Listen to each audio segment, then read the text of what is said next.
Hi Ash, I'm Shiva. Nice to meet Hi, you. Shiva. Nice to meet you. How you doing?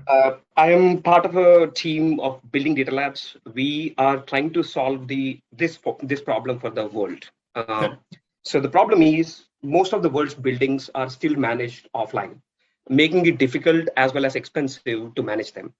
Mm, My company, Building Data Labs, has developed computer vision based 3D scanners as well as providing software as a service to create 3D digital twins of a building in a click of a button. We are delivering value to we are delivering to building stakeholders by delivering the data which we have augmented to through augmented reality. mhm. What I mean by that is a plumber repairing a bathroom just has to point their phone to the bathroom they are going to repair, and the system will automatically load all the interactive details of the bathroom, its repair history, what were other people doing on this particular work item. We also add additional value to the building stakeholders through better process management through our software, Mhm. verification during real estate transactions of the buildings themselves. And in Okay. future, we are aiming to solve the problem through adding wayfinding, indoor wayfinding as a feature in the platform. Okay. Got it. Got it. Thank you. What do you need help with, Shiva? How can I help you? So we have already scanned 2 million square feet around New York City, and we want to scale up. To be precise, we want to go after the market. We have twofold problems. One is we are slow in digitizing because we are currently doing our scanners are manual. I want to develop a automatic scanner on Okay. top of a Boston Dynamics dog, so that I can just put it on there and I can collect data faster. That is one development I need money for. And second, I need money to develop my sales and customer satisfaction team to Mm, develop and make that stabilized. So understood. those are the two items which I need money for, Great. so that I can get going with the company and do what I promised to do. Great. Great. How much do you need? Tell me about that again. Minimum is 1 million. 1 million. Yeah, minimum is 1 million, but I'm ready. It depends on I have scale up plan based on the liquidation, depending Sure. on how much a person is ready to scale up. I mean, liquidate, uh, give based on that. I'm ready to scale up. Yeah. And thank you for that. And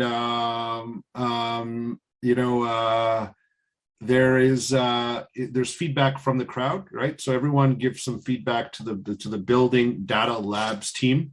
I know that there's some questions people ask, and the when we do our elevator pitches, there's no one way to do it. So you'll see probably a different style as I do this one. But I understand what you're working with. And Shiva, like what I find when we do elevator pitches, the pitch that you did, I understood what you're doing. It's cool, it's interesting. But what I wanted to do was kind of get into more of the commercial components. Does that make sense? And Shiva, if in a startup, right, there's typically a hacker, a hustler, and a hipster. Okay, right? And it's obvious to me with the pitch that you did, you are probably one of the hackers on the team. Is that correct?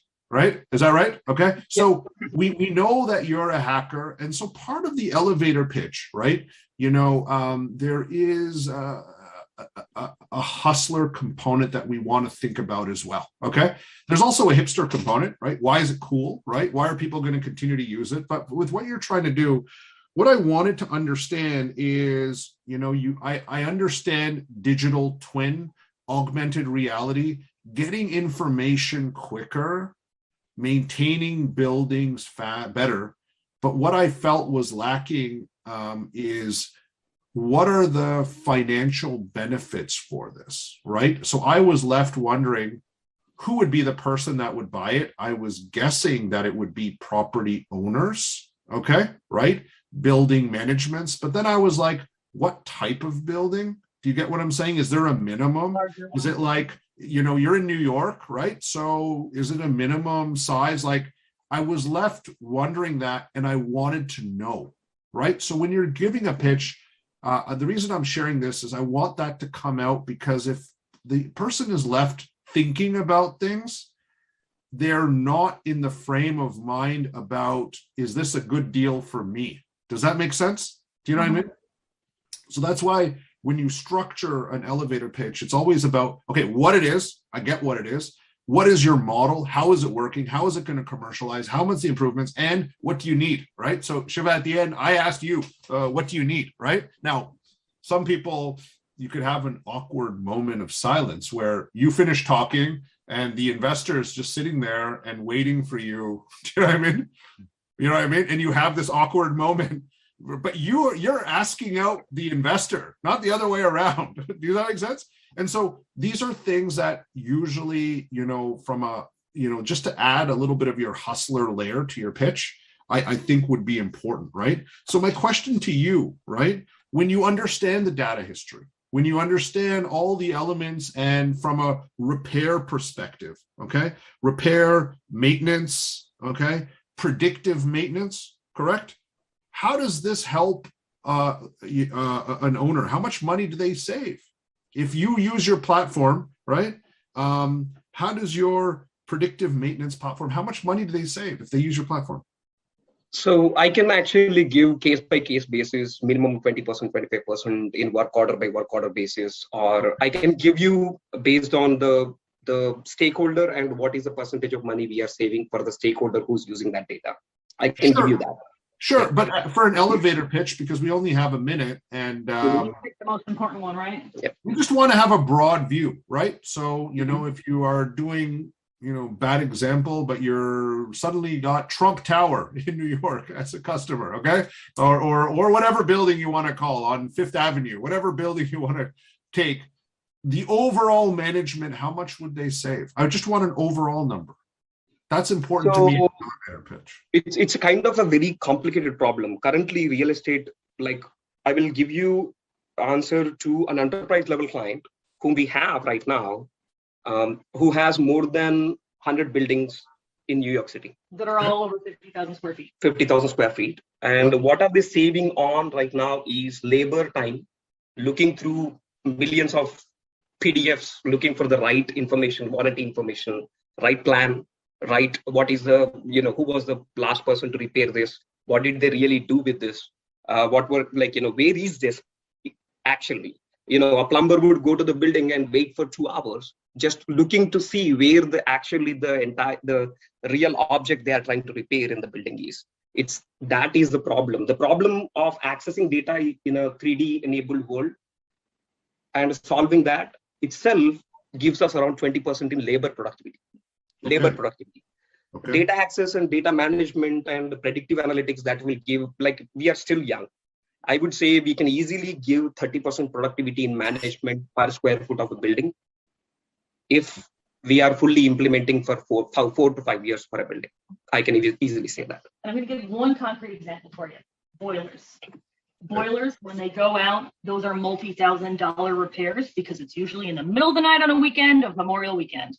And if the building owners are just paying attention to these critical infrastructures and making the maintenance, their maintenance charges are hundreds of dollars instead of thousands of dollars.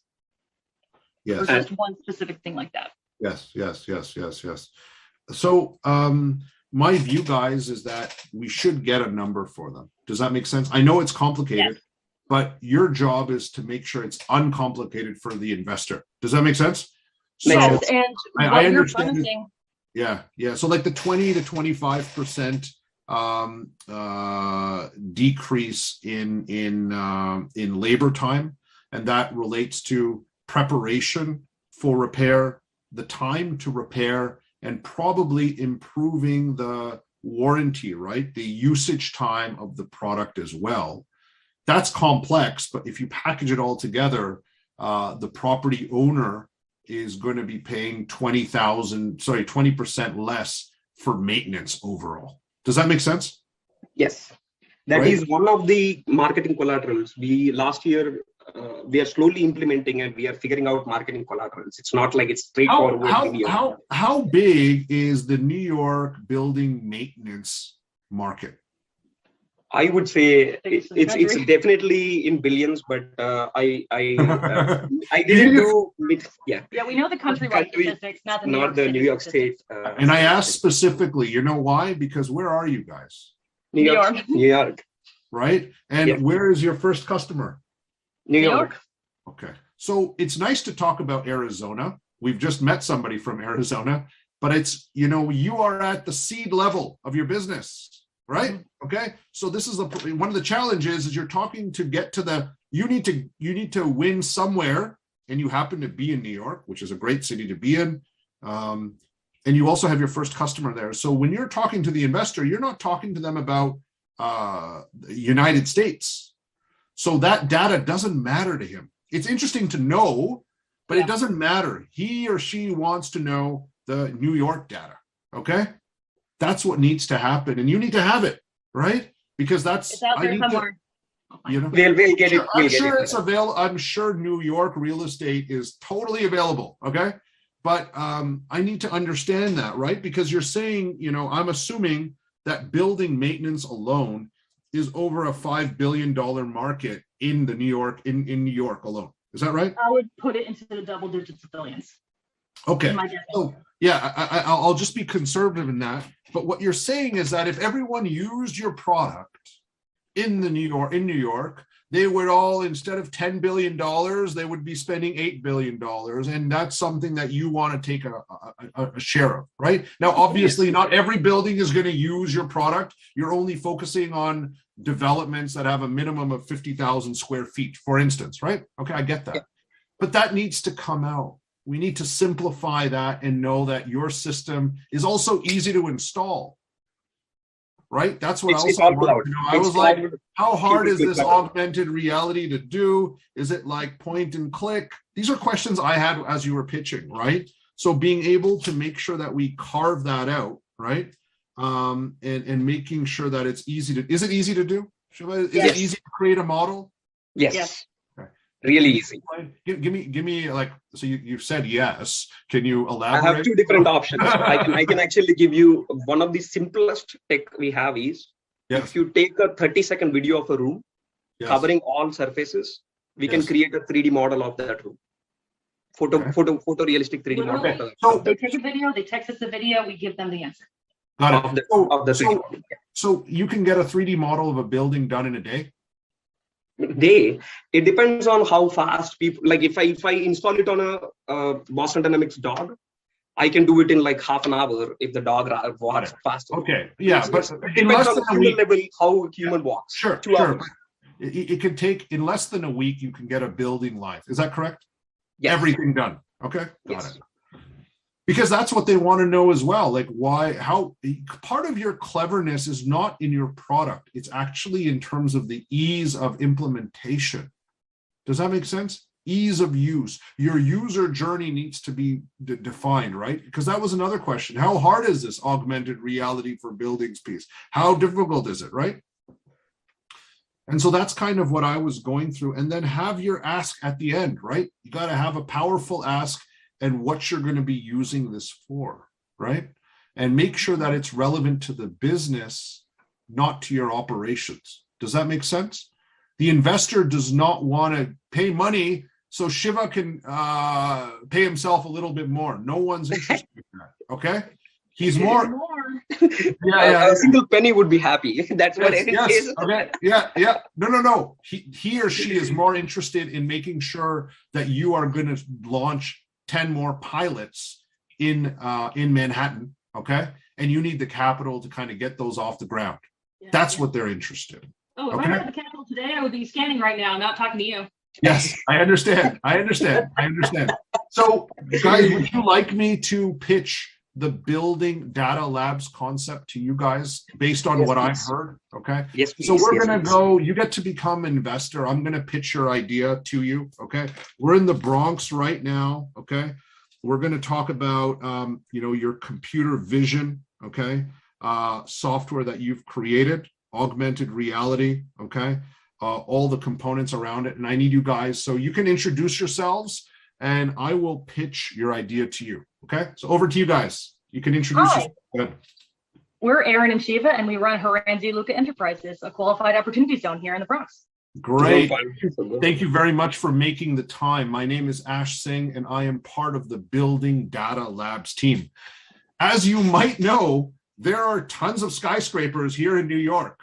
What you might not know is that we live in a world where everyone talks about smart homes, but none of these buildings are actually managed and operated in a smart way.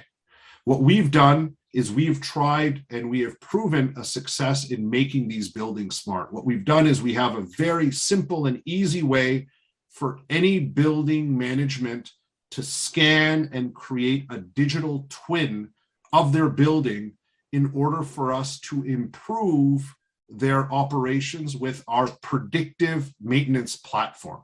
And basically what it means is that with all the scanning and all the information that we have, we can allow people to prepare repairs, fix faster, and improve usage times so that the overall costs of this $5+ billion building maintenance in New York alone is dropped by 20%.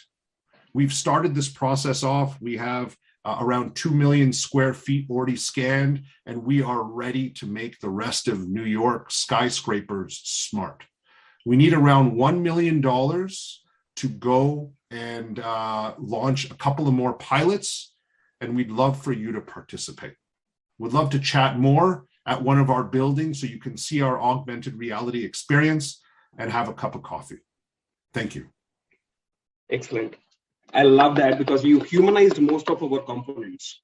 Humanized the narrative, which was important because it was alienating because we had these high-level terms in our pitch, which was making it impossible for a general investor. That's okay. And what I did was I turned on hustler mode. Does that make sense? Shiva, you're a hacker. I turned it into hustler mode. There were numbers. There was my financials, the ask, and all those components. My job when we do the elevator pitches is just to augment and support and help you.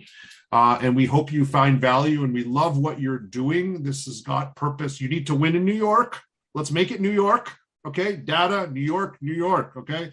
And then let's try to win in the United States. But this is a global product. Right? So congratulations on what you've built. Let's figure out how we can help you at the next level. And again, thank you for making the time today to join us. Hopefully you found value. One small question I have. How did Google pitch Google Maps? Essentially, our product is Google Maps, but for indoors. Yes. And we have been thinking about this for a long time. How did Google pitch Google Maps to investors? And we crack that, we will be good. The problem is Google already pitch Google Maps. There is a challenge. I mean, I can answer that pretty quickly. So Google Maps was an internal product that was actually developed in Australia. They had a dedicated team in Australia that developed Google Maps.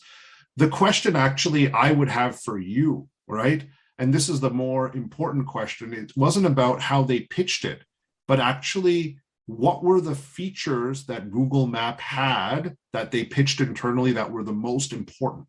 Does that make sense? Okay. Understood. Because, when we think about Google Maps today, the real question is when they started, what were the features that were the most important?